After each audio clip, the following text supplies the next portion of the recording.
Merci. Vigée Monani. Merci beaucoup, Monsieur le Président. Au moment où nous examinons le schéma départemental relatif à la protection de l'enfance, moi j'appelle vraiment chacun d'entre nous à une certaine forme de gravité. Et notamment parce que, en la matière, les décisions que nous prenons, elles ont un impact immédiat sur des centaines de familles, elles ont un impact immédiat sur des enfants, c'est-à-dire sur les plus fragiles d'entre nous. Et moi, vraiment sans aucun esprit polémique, parce que je suis en accord avec la quasi-totalité de ce qui est écrit dans ce schéma, j'aimerais appeler notre attention sur la question extrêmement sensible et douloureuse des placements abusifs.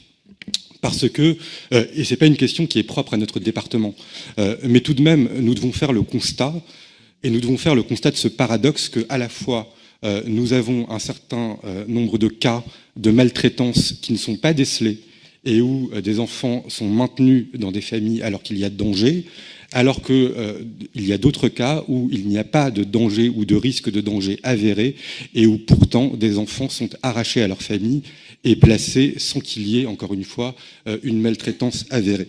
Et moi, je crois que le problème essentiel réside pour le coup dans la formation insuffisante des personnels et des acteurs de la protection de l'enfance en matière de dépistage des troubles neurodéveloppementaux.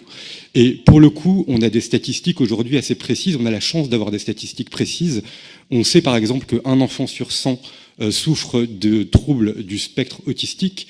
On sait, les statistiques sont un peu moins précises, qu'un peu plus d'un enfant sur 100 souffre de troubles du déficit de l'attention et d'hyperactivité. Et donc, vous avez un peu plus de 2 enfants sur 100 qui souffrent de ce qu'on appelle un handicap invisible. Invisible, mais bien réel. Et parce qu'il est invisible, il ne va pas nécessairement être décelé par les professionnels de la protection de l'enfance. Et parce qu'il ne sera pas décelé comme étant un handicap et comme étant une pathologie, on imputera les troubles du comportement de l'enfant ou du jeune enfant à une défaillance éducative de la famille, et le plus souvent à tort. Et on se mettra à accuser la famille, on se mettra à accuser souvent la mère, qu'on jugera coupable, alors même que le problème véritable ne réside pas nécessairement dans la logique intrafamiliale. Et à ce moment-là, c'est la machine infernale de l'information préoccupante qui se met en branle. Et on a à ce moment-là des familles qui sont complètement démunies, qui sont mises en accusation et qui n'ont aucune porte de sortie. Et quoi qu'ils fassent, quoi qu'ils disent, ils sont nécessairement coupables. Vous avez par exemple votre enfant qui fait une crise devant un éducateur de l'ASE, c'est parce que la mère n'a pas su suffisamment poser un cadre. Vous avez au contraire un enfant qui tient des propos très cohérents et un discours très construit, on dira que c'est la mère qui a façonné le discours de son enfant. Et je vous le dis parce que j'ai lu dans des rapports de certaines assistantes sociales, y compris dans notre département, qu'on accusait par exemple une mère d'être trop fusionnelle avec son enfant et que du coup ça nécessitait un placement dans une famille d'accueil. Mais comment est-ce qu'on peut imaginer que quand on a un enfant handicapé, on puisse ne pas être fusionnel avec son enfant ? On en arrive à ce genre d'aberration. Et ensuite, l'enfant parfois est placé, et à ce moment-là, on va essayer de faire croire que l'enfant, parce qu'il a été placé, ira mieux. Alors qu'on sait que dans la plupart des cas, c'est faux.